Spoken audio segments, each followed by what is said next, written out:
कर्मफल सबको मिलता है। बेटा बनकर, बेटी बनकर, दामाद बनकर और बहू बनकर कौन आता है जिसका तुम्हारे साथ कर्मों का लेना देना होता है? लेना देना नहीं होगा तो नहीं आएगा। नमस्कार दोस्तों, आज की इस कहानी में आपका स्वागत है। एक फौजी था। उसकी माँ नहीं, बाप नहीं, शादी नहीं, बच्चे नहीं, भाई नहीं, बहन नहीं, अकेला ही कमा के फौज में जमा करता जा रहा था। तो थोड़े दिन में एक सेठ जी जो फौज में माल सप्लाई करते थे उनसे उनका परिचय हो गया और दोस्ती हो गई। सेठ जी ने कहा, जो तुम्हारे पास पैसा है वो उतने के उतने ही पड़ा है, तुम मुझे दे दो, मैं कारोबार में लगा दूं तो पैसे से पैसा बढ़ जाएगा, इसलिए तुम दे दो। फौजी ने सेठ जी को पैसा दे दिया। सेठ जी ने कारोबार में लगा दिया। कारोबार उनका चमक गया, खूब कमाई होने लगी, कारोबार बढ़ गया।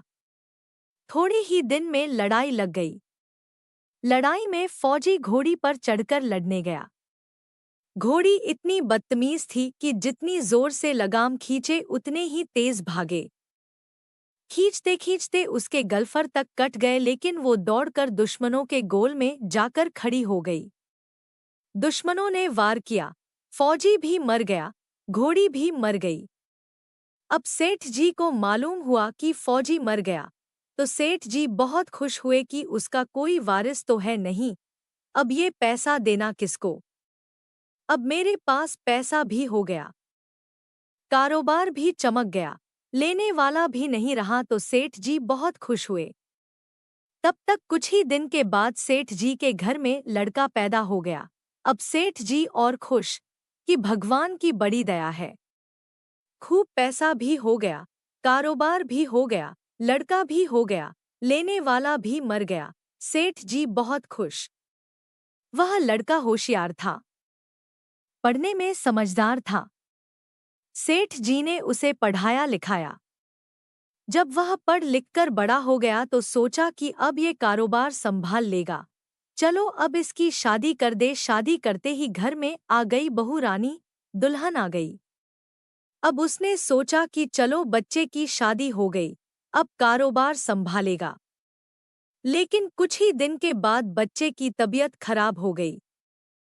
अब सेठ जी डॉक्टर के पास, हकीम के पास, वैद्य के पास दौड़ रहे हैं। वैद्य जी जो दे रहे हैं, दवा खिला रहे हैं, और दवा असर नहीं कर रही, बीमारी बढ़ती ही जा रही। पैसा बर्बाद हो रहा है और बीमारी बढ़ती ही जा रही है। रोग कट नहीं रहा, पैसा खूब लग रहा है। अब अंत में डॉक्टर ने कह दिया कि लाइलाज मर्ज हो गया, इसको अब असाध्य रोग हो गया, ये बच्चा 2 दिन में मर जाएगा। डॉक्टर के जवाब देने पर सेठ जी निराश होकर बच्चे को लेकर रोते हुए आ रहे थे। रास्ते में एक आदमी मिला। कहा, अरे सेठ जी क्या हुआ, बहुत दुखी लग रहे हो? सेठ जी ने कहा, ये बच्चा जवान था, हमने सोचा बुढ़ापे में मदद करेगा। अब ये बीमार हो गया, शादी होते ही हमने इसके लिए खूब पैसा लगा दिया, जिसने जितना मांगा उतना दिया, लेकिन आज डॉक्टरों ने जवाब दे दिया, अब ये बचेगा नहीं, असाध्य रोग हो गया, लाइलाज मर्ज है, अब ले जाओ घर, 2 दिन में मर जाएगा। आदमी ने कहा, अरे सेठ जी, तुम क्यों दिल छोटा कर रहे हो? मेरे पड़ोस में वैद्य जी दबा देते हैं, 2 आने की पुड़िया खाकर मुर्दा भी उठकर खड़ा हो जाता है। जल्दी से तुम वैद्य जी की दवा ले आओ। सेठ जी दौड़ कर गए, 2 आने की पुड़िया ले आए और पैसा दे दिया। पुड़िया ले आए, बच्चे को खिलाई, बच्चा पुड़िया खाते ही मर गया। अब सेठ जी रो रहे हैं, सेठानी भी रो रही है और घर में बहुरानी और पूरा गांव भी रो रहा। गांव में शोर मच गया कि बहुरानी, सेठ की कमर जवानी में टूट गई, सब लोग रो रहे हैं। तब तक एक महात्मा जी आ गए। उन्होंने कहा, भाई क्यों रोना धोना? लोग बोले, इस सेठ का एक ही जवान लड़का था, वो भी मर गया, इसलिए सब लोग रो रहे हैं, सब दुखी हो रहे हैं। महात्मा बोले, सेठ जी रोना क्यों? सेठ, महात्मा, जिसका जवान बेटा मर जाए वो रोएगा नहीं तो क्या करेगा? महात्मा, तो आपको क्यों रोना? सेठ, मेरा बेटा मरा तो और किसको रोना? महात्मा, और उस दिन तो आप बड़े खुश थे। सेठ, किस दिन? महात्मा, फौजी ने जिस दिन पैसा दिया था। सेठ, हाँ, कारोबार के लिए पैसा मिला था तो खुशी तो थी। महात्मा, और उस दिन तो आपकी खुशी का ठिकाना ही नहीं था। सेठ, किस दिन? महात्मा, अरे जिस दिन फौजी मर गया, सोचा कि अब तो पैसा भी नहीं देना पड़ेगा। माल बहुत हो गया, कारोबार खूब चमक गया, अब देना भी नहीं पड़ेगा। बहुत खुश थे। सेठ, हाँ महाराज, खुश तो था। महात्मा, और उस दिन तो आपकी खुशी का ठिकाना ही ना था, पता नहीं कितनी मिठाइयां बंट गई। सेठ, किस दिन?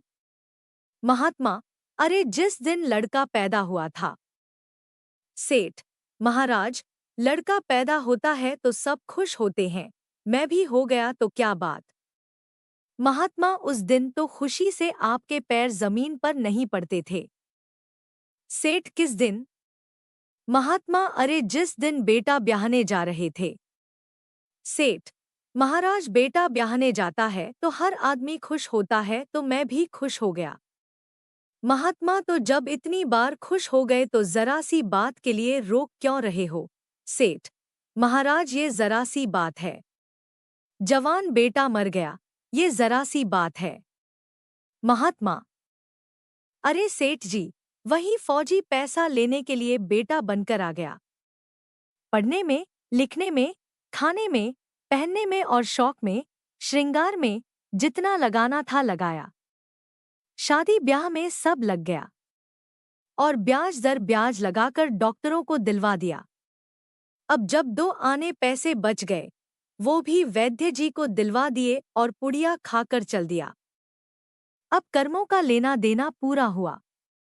सेठ जी ने कहा, हमारे साथ तो कर्मों का लेन देन था, चलो हमारे साथ तो जो हुआ सो हुआ।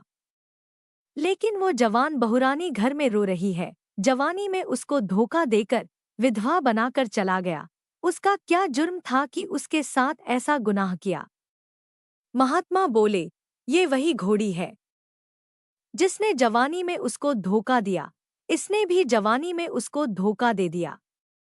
वेद शास्त्र और पुराणों के साथ साथ सभी साधु संतों का कहना है कि यह संसार कर्मों का लेखा जोखा है। इसमें जो जीव चैतन्य है वह समझदारी से भव सागर पार हो जाएगा। तो दोस्तों, यह थी हमारी आज की छोटी सी कहानी। आपको यह कहानी कैसी लगी? कमेंट करके जरूर बताएं। अगर आपको यह कहानी पसंद आई हो तो इसे लाइक करें, दोस्तों के साथ शेयर करें। आगे भी ऐसी ही कहानियों के लिए हमारे चैनल को सब्सक्राइब अवश्य करें। धन्यवाद।